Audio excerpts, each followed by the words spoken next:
Hey guys, आज हम पढ़ेंगे द हिंदू रोल से कुछ वोकैब्स जो कि आपके जितने भी कॉम्पिटिटिव एग्जाम्स हैं, bank, SSC, UPSC, state banks, इन सब के लिए बहुत ज़रूरी है. It is nothing just a 5 to 10 minute quick revision. You must take 5 minutes, okay? So, to begin with the word tussle, जिसकी हिंदी मीनिंग होती है संघर्ष, यानी कि किसी भी चीज़ को पाने के लिए, किसी भी चीज़ को करने के लिए जो हम मेहनत करते हैं, जो कोशिश करते हैं, उसी को कहते हैं संघर्ष. Okay, a fight for example, specially क्या होता है वो संघर्ष जब लड़ाई के लिए की जाती है. हाँ, जब दो लोग आपस में लड़ने के लिए जो दम लगाते हैं, पावर लगाते हैं, उस संघर्ष को कहते हैं tussle. Okay, a fight for example between two or more people or group who wants to have the same thing, यानी कि जो कुछ ऐसे लोगों के बीच में जो दो लोगों के बीच में संघर्ष होना या फिर दो ग्रुप के बीच में संघर्ष होना, ठीक है, मेहनत करना, जो लोग मेहनत करते हैं स्पेशली सेम चीज़ के लिए, तो उसी कहते हैं संघर्ष. ओके, इसके synonyms scuffle, fight and struggle. Next, डायट्राइब.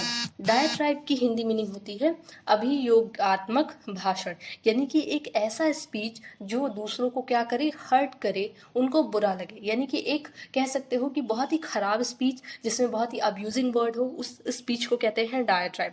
A forceful and bitter verbal attack against someone or something, यानी कि एक फोर्सफुल और एक बिटर, एकदम कड़वाहट के साथ क्या करना, अपने शब्दों के थ्रू लोगों पे अटैक करना, तो उसे कहते हैं डायट्राइब. इसके सिनोनिम्स हो गए reprimand, abuse and rebuke. Okay, next, unwarranted. Unwarranted की हिंदी मीनिंग होती है अनुचित, यानी कि कोई चीज़ क्या होना जो सही ना है, इनअप्रोप्रिएट है, उसे कहते हैं अनुचित. दैट इज नॉट डिजर्व और which for which there is no good reason. Okay, यानी कि किसी भी अच्छे रीज़न से नहीं क्या करना, बस खराब तरीके से कुछ करना.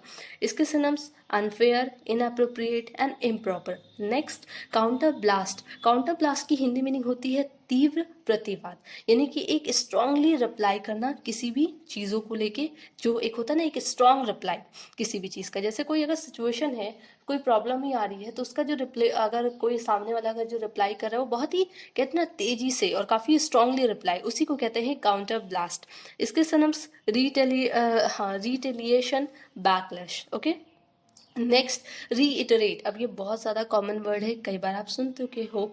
रीइटरेट की हिंदी मीनिंग होती है बार बार दोहराना. ओके, बार बार किसी भी चीज़ को रिपीट करना, चाहे वो कोई स्टेटमेंट है, कोई काम है, कोई ओपिनियन है, उसे कहते हैं रीइटरेट. इसके synonyms repeat, restate, retell and recapitulate. Okay, next, next आपका है डेलिजिटिमाइज. असामान्य जिसका मतलब होता है, यानी कि कोई चीज़ इक्वल ना होना, उसे कहते हैं डेलिजिटिमाइज. ओके, विदड्रॉ, लेजिटिमाइज स्टेटस और अथॉरिटी फ्रॉम, यानी कि आप कह सकते हो कि थोड़ा अलग होना, दो चीज़ों के बीच में थोड़ा सी डिफरेंस होना, उसी को कहते हैं. इसके synonyms lesson, reduce and subside. Okay, next, deterioration. Deterioration की हिंदी मीनिंग होती है स्थिति में गिरावट, यानी कि किसी भी चीज़ की क्वालिटी में, कुछ भी चीज़, चाहे कोई प्रॉब्लम ही है, किसी भी चीज़ में गिरावट होना क्या कहलाता है, deterioration. To become impaired in quality, functioning और अनकंडीशन. ओके, इसके सिनोनिम्स हो गए worsening, decline and decay. Next, desist. Desist की हिंदी मीनिंग होती है बंद कर देना, किसी भी चीज़ को, स्पेशली किसी काम को, जो काम चल रहा है, कोई प्रोसेस हो रही है, उस प्रोसेस को रोक देना क्या कहलाता है, डिसिस्ट करना. Stop doing something. ओके, इसके सिनोनिम्स अब्सटेन, रिफ्रेन एंड फॉरबियर, ये इसके सिनोनिम्स हैं. नेक्स्ट आपका एक फ्रेजल वर्ब है लाइन अप. लाइन अप की हिंदी मीनिंग होती है किसी भी चीज़ को अरेंज करना, चाहे वो कोई लोग हैं, चाहे कोई सामान है, उसे एक स्ट्रेट, मतलब एक स्ट्रेट रो में क्या करते हो आप, जब अरेंज करते हो, प्रॉपर तरीके से किसी चीज़ को संभालते हो, अरेंज करते हो, तो उसे कहते हैं लाइनअप. नेक्स्ट आपका एक ईडियम है एट द 11th आवर.